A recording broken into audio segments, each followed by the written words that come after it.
Le président, bonjour à tous. Bonjour à tous, dans le prétoire et dans la galerie. Et bonjour à tous ceux qui nous suivent depuis l'étranger sur écran. Bonjour au conseil de permanence aussi. Nous aurions aimé commencer directement l'interrogatoire du témoin, comme c'est l'habitude, mais malheureusement, cela ne va pas être possible, j'en ai bien peur. Je ne sais pas si les parties, enfin si le conseil a eu la courtoisie d'envoyer une copie de courtoisie aux autres parties, copie de vos propos. Vous avez envoyé cela ex parte à la chambre. Avez-vous envoyé des copies de courtoisie? J'imagine que non. Le maître Lauchi, merci Monsieur le Président.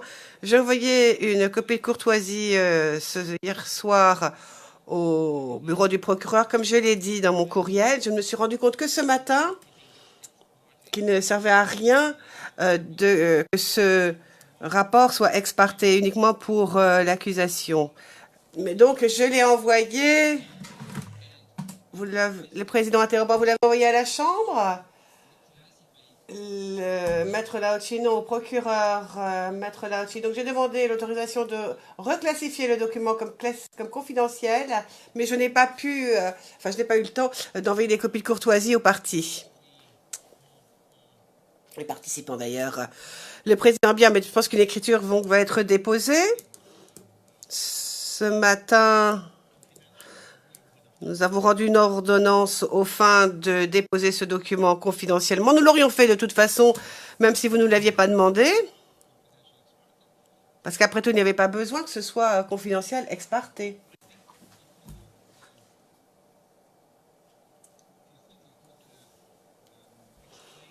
Peut-être pouvez-vous expliquer verbalement ce qu'il en est, et ainsi les parties pourront répondre. Bien, je vois que l'interprétation suit.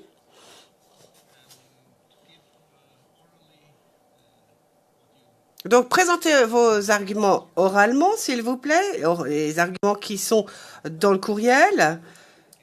Ainsi, les parties en prendront connaissance et pourront répondre. Est-ce possible, Monsieur MacDonald? Monsieur MacDonald, pour aider la Chambre et mes collègues, je peux peut-être envoyer ou transférer le courriel que nous avons reçu avec ces pièces jointes. Ils pourront ainsi jeter un œil dessus. Madame Massida, intervenant hors micro, c'est fait. Le président, oui, je le vois. Madame Massida, cela a été envoyé à 10h58. Le président peut-être, mais moi je ne le vois toujours pas. Peut-être envoyé uniquement aux représentants légaux? En tout cas, ça n'a pas été envoyé à moi, car je ne le vois pas. Cela dit, de toute façon,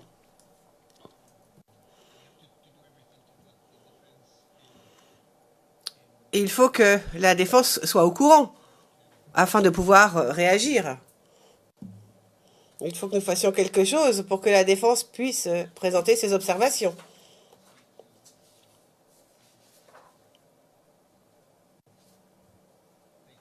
Donc, s'il vous plaît, Maître Lauchi, expliquez-nous ce qu'il en est. Ce qui est consigné dans votre écriture. Maître Lauchi, très bien, mais je le ferai en français. En effet, ce rapport est déposé en français et ce sera beaucoup plus simple pour moi de parler français. Le président, pas de problème. Le conseiller juridique désigné en vertu de la règle 74 pour le témoin P 0046. Monsieur le Président, une petite question. Sommes-nous en audience publique? Oui, nous sommes en audience publique. Pour qui est classé confidentiel, j'aurais peut-être besoin que cela soit changé. Yes, but I think we should, as much. Le président, certes, certes, mais dans la mesure du possible, il faut rester en audience publique. Donc, c'est votre responsabilité de passer en audience à huis clos partiel lorsque vous aborderez des sujets confidentiels. Du rapport ultérieurement. Also because parties are... Oui, enfin, les partis savent aussi. Enfin, ils savent lire le sous-texte. Hein. Confidentiel du rapport. Je vais directement à l'essentiel. Je ne parle pas des conditions de mon intervention. Le rapport fait état de la nature potentielle des risques d'auto-incrimination qui ont été identifiés par moi-même et en discussion avec le témoin. Et c'est sur cette base-là qu'il est formulé une demande de garantie de non-incrimination en vertu de la règle 74.2 du règlement de procédure et de preuve. Le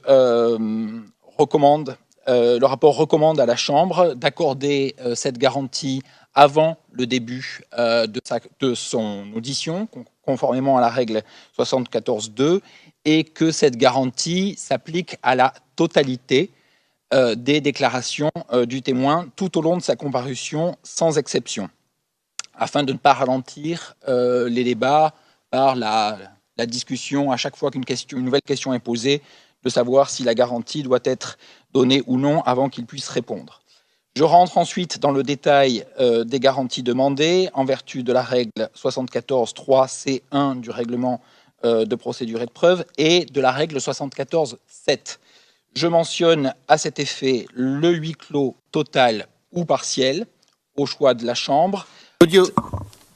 Oui, pardon. Slow down, please. Pourriez-vous légèrement ralentir? Parler très vite, je m'en excuse et je vais faire un effort. Je disais donc... All in here, don't worry. Je disais donc que je demande les garanties, soient données aux témoins les garanties de la règle 74.3c1 du règlement de procédure et de preuve, et que ces garanties prennent effet pour que ces garanties aient un effet utile, que les mesures identifiées à la règle 74.7 du règlement soient mises en place. Je demande comme première mesure le huis clos, total ou partiel, en vertu de la règle 74.7a. Je comprends que cette demande ne soit pas facile à accorder, compte tenu du principe de la publicité des débats. J'attire simplement l'attention de la Chambre sur le fait que si c'est un huis clos partiel uniquement qui est accordé, il faudra que chaque fois qu'une question dont la réponse puisse identifier le témoin, nous passions en séance à huis clos et que les allers-retours permanents de la session publique à la session en huis clos sont susceptibles de ralentir la célérité de la procédure. Je demande que soient prises les mesures afin d'assurer la non-divulgation de l'identité du témoin et du contenu de ses dépositions. Et j'attire sur ce point l'attention de la Chambre et notamment du bureau du procureur sur le fait que parmi les documents qui m'ont été transmis en préparation de mon intervention, ces documents soit ne portent aucune mention de leur classification, soit portent pour seule mention la mention restreint CPI. La mention restreint CPI est une mention qui n'est pas prévue par le règlement du greffe. C'est une mention qui n'apparaît uniquement que dans l'instruction administrative 2007-001 sur la politique de la Cour. Le titre est « Politique de protection des informations de la CPI » et elle correspond à un niveau de classification qui est différent et moins protecteur que le niveau de classification confidentielle. J'ignore si, parce que je n'ai pas accès à cette information, si des mesures internes sont prises pour assurer la confidentialité des documents, mais j'observe qu'en vertu de la section 7 de l'instruction administrative 2007-001 précitée, la confidentialité, le niveau de classification des documents doit être marqué sur les documents. Je me borne ici à observer que ces marques n'apparaissent pas et que donc un lecteur non avisé, non informé, pourrait conclure que ces documents ne sont pas confidentiels. C'est un problème que j'identifie comme sérieux, d'autant plus que le témoin m'a rapporté un événement relatif à un autre témoin qui a comparu devant cette chambre et qu'il identifie par son nom, dont, selon lui, la totalité des déclarations devant la chambre aurait été publiée dans la plupart des grands journaux ivoiriens peu après. Donc c'est une source d'inquiétude et c'est ce qui me fait insister sur la nécessité de prendre des mesures sérieuses pour assurer la protection de l'identité du témoin et la confidentialité de ces déclarations antérieures au bureau du procureur, mais aussi de toutes les déclarations qu'il pourra faire devant la Chambre lors de sa comparution.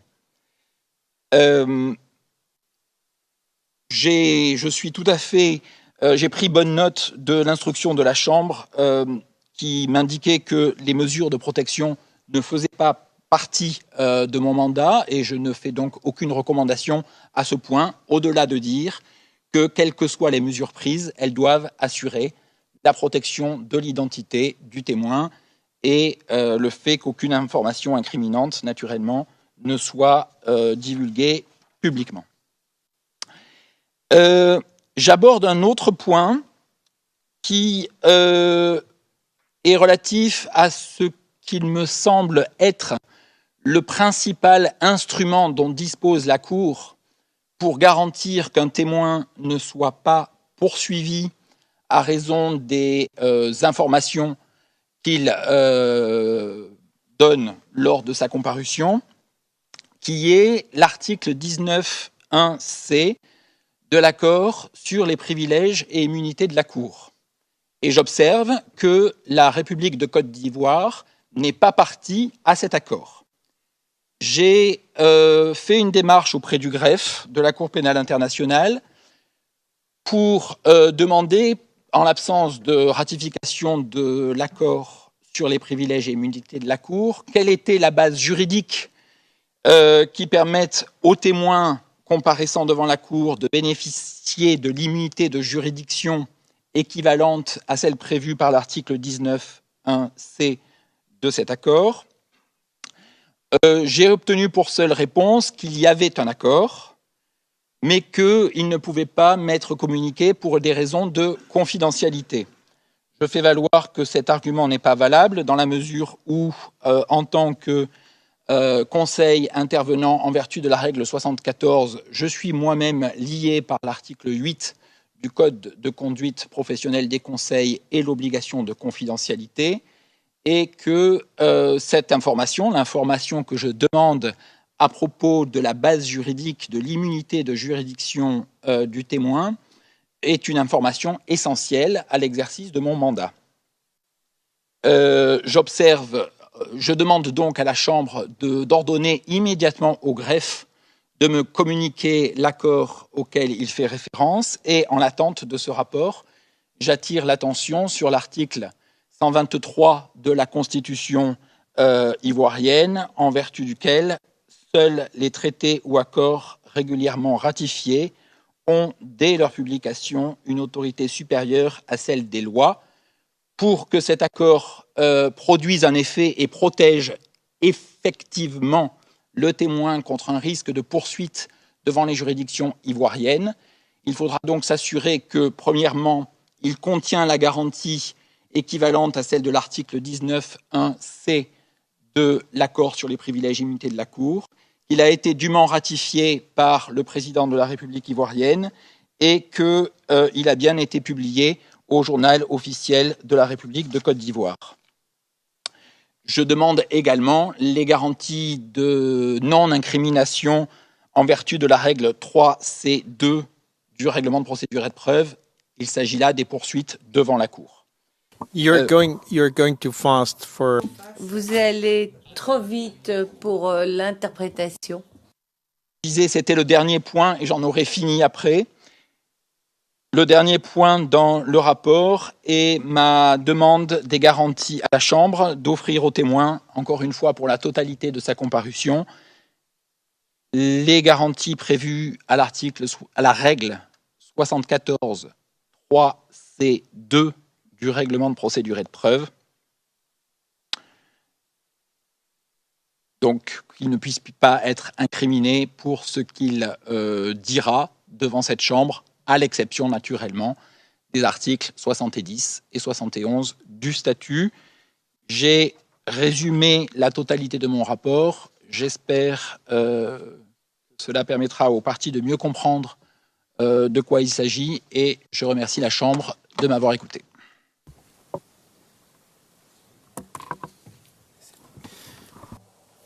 Le président, merci beaucoup. Je vois Maître Altit prêt à prendre la parole. Donc je la lui donne. Monsieur le Président. Just to say that in the Président, enfin, dans l'intervalle, sachez que l'écriture a été déposée. Ce n'était pas celle à laquelle les représentants légaux avaient fait allusion, mais elle a été déposée à 11h16, alors même que le Conseil des permanences parlait. Maître Altit, c'est à vous. Si j'ai bien compris, l'accusation a reçu le rapport du Conseil du témoin hier soir ou ce matin.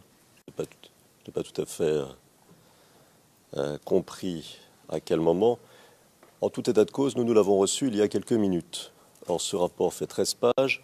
Il y a un certain nombre d'arguments qui y sont développés. Monsieur le Président, Madame, Monsieur, je vous demande, avant que nous puissions débattre de la question, de nous laisser une quinzaine de minutes pour que nous puissions le lire attentivement, l'analyser et que nous puissions discuter de ce qui est dit de manière informée.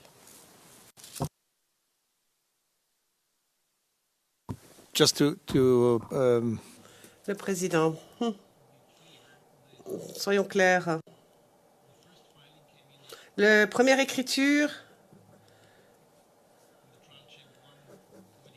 est arrivée à 0h36 ce matin sur le compte de la Chambre. Je dois dire que je n'ai pas lu, hein, j'avoue, je n'étais pas devant mon écran à minuit et quelques. Mais c'est à cette heure-là que c'est arrivé. Bien sûr, nous allons vous donner 15 minutes. J'ai même peur que vous nous demandiez plus longtemps. Donc nous allons, nous levons la séance, nous prenons à 11h45.